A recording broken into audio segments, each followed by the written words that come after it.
Эрүүл мэндийн газрын дэргэдэх эмнэлгийн мэргэжилтний ёс зүйн салбар хорооны хүсэлтээр эрүүл мэндийн яамны дэргэдэх эмнэлгийн мэргэжилтний ёс зүйн хяналтын хорооны баг бүрэлдэхүүн өнөөдөр сургалтыг зохион байгуулж байна.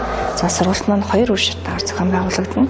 За эхнийх нь нийт эмнэлгийн мэргэжилтний соён гэгэрүүлэх ёс зүйн харилцаа хандлагаас өрсөн сэргийлэх чиглэлтэйгээр зохион байгуулагдах бол за маргааш салбар хороо хэсгийн хороодын гишүүдийг чадахжуулах ийм сургалт маань зохион байгуулагдана. Өөрөөр хэлбэл Эрдэнэт хотод бид бүхэн 2 өдөр ажиллана.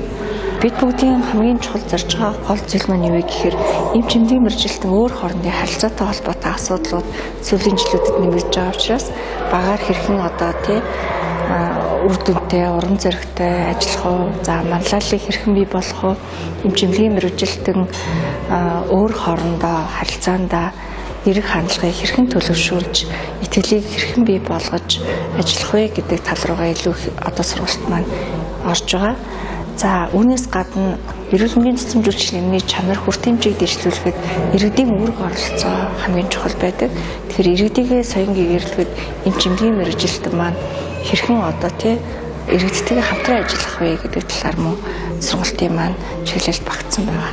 Үүнээс гадна салбар хороодын гишүүдийг чадваржуулах, хэсгийн хороодын гишүүдийг чадваржуулах энэхүү сургалтынхаа хүрээнд бид бүхэн эрүүл мэндийн сайдын 2025 оны 174 тоо тушаалаар батлагдсан салбар хэсгийн хороодын ажиллах чиглэл арга зүйн зөвлөмж өгөхөөс гадна өргөдөл хондлыг хэрхэн шийдвэрлэх вэ?